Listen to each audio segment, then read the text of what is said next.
The multi-billion-dollar merger was about to collapse, and my boss daughter decided to insult my professional attire. She looked at my charcoal corporate suit with complete disgust, as if I were a servant cleaning the boardroom floors. I chose to remain completely silent and let the tension fill the entire room before the massive investment firm partners walked through the double doors. We were sitting inside a luxury high-rise building in the center of Chicago, waiting for the most critical negotiation of our lives. I spent nearly 2 decades protecting this firm from terrible financial decisions and massive government audits. Whenever the true accounting figures failed to match the grand illusions of the executive team, they always called me to fix the disaster. The 27-year-old vice president of strategy named Chloe arrived wearing a bright yellow outfit that belonged at a beach party rather than a corporate boardroom. She received her elite degree simply because her wealthy father donated millions of dollars to the university library.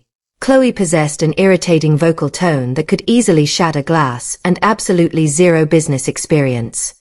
Chloe told me that the primary investor expected a high level of modern excitement and claimed I looked like a vintage airline employee.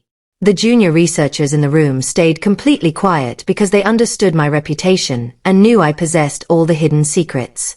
However, they also recognized that family loyalty usually overrides true professional skill in the corporate landscape.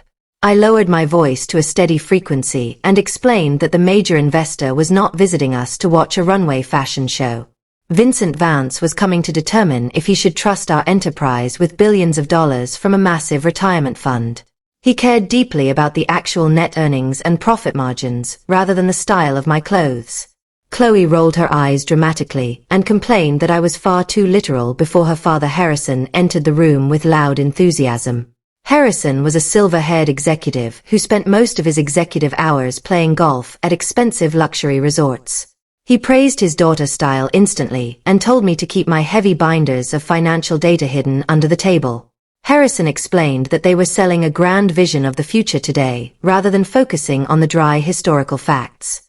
I explained that Vincent Vance was a ruthless financial predator who routinely exposed weak corporate operations and caused immediate liquidations. Chloe whined to her father about my negative attitude, and Harrison commanded me to be a supportive team player. The main doors opened precisely at 8 in the morning as Vincent Vance stepped inside and caused the temperature of the room to plummet. He was a lean man who moved with intense calculation and possessed cold eyes that resembled solid blocks of winter ice. He did not smile or offer polite greetings as he placed a single notebook onto the mahogany table.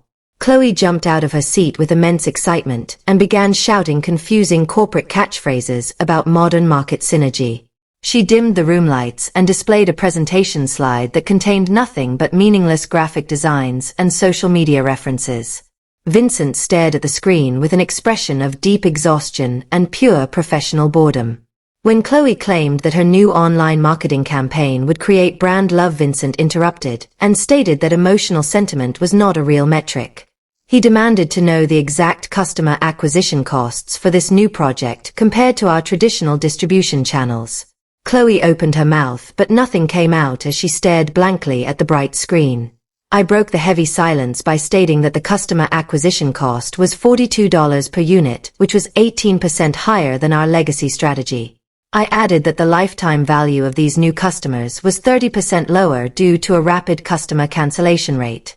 Vincent immediately picked up his ink pen and began writing notes on his paper.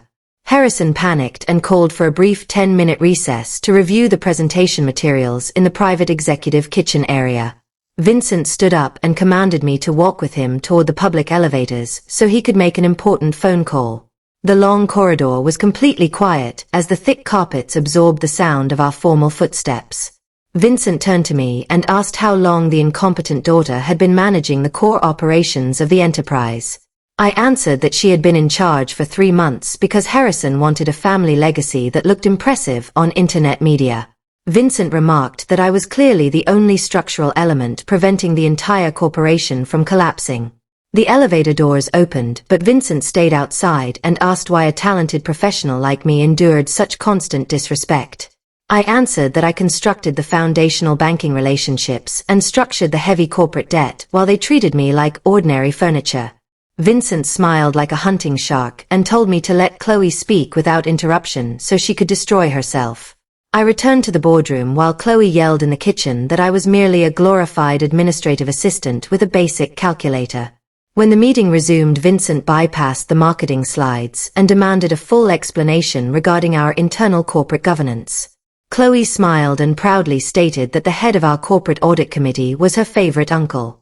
Vincent looked astonished when she admitted her uncle Arthur was a simple family dentist who merely managed his own personal stock portfolio. I slowly pushed my official governance reform packet across the table, which outlined a clear transition toward independent directors. Chloe glared at me with intense rage and demanded to know why I was presenting unapproved financial materials. I looked at Vincent and explained that a dentist managing the audit committee would never satisfy a major institutional investment fund. Vincent closed his notebook and told Harrison that his investment committee would laugh him out of the building and short our stock. Chloe began stammering about the office ping-pong table before I revealed our $12 million regulatory fine exposure. Chloe grabbed her personal items and marched out of the room in tears while Harrison glared at me with absolute hatred. I spent the next 20 minutes managing the entire meeting flawlessly and explaining our complex capital bond ratings to Vincent. Suddenly my mobile phone buzzed with a direct warning message from Harrison threatening to terminate my employment on Monday morning. Vincent asked about the future revenue streams for our new digital software platform, and Chloe returned to spout more meaningless technological buzzwords. I ignored the direct threat from my boss and revealed that we possessed zero proprietary code because the software was completely white-labeled from India. Harrison slammed his fist down and ordered me to leave the room immediately. Vincent commanded Harrison to remain seated or he would immediately report the corporation to the government authorities for massive securities fraud. Harrison dropped back into his leather chair looking entirely pale and defeated as his grand empire crumbled to pieces before his eyes. If you believe this corrupt management got exactly what they deserved, please subscribe to the channel right now for more intense stories. I spent the final hour delivering a complete financial autopsy of the broken firm while my terrified superiors sat in absolute silence. Every secret liability and hidden legal risk was placed openly onto the boardroom table for the investment team to inspect. I lost my corporate position that day, but I gained my total freedom and a far more lucrative career.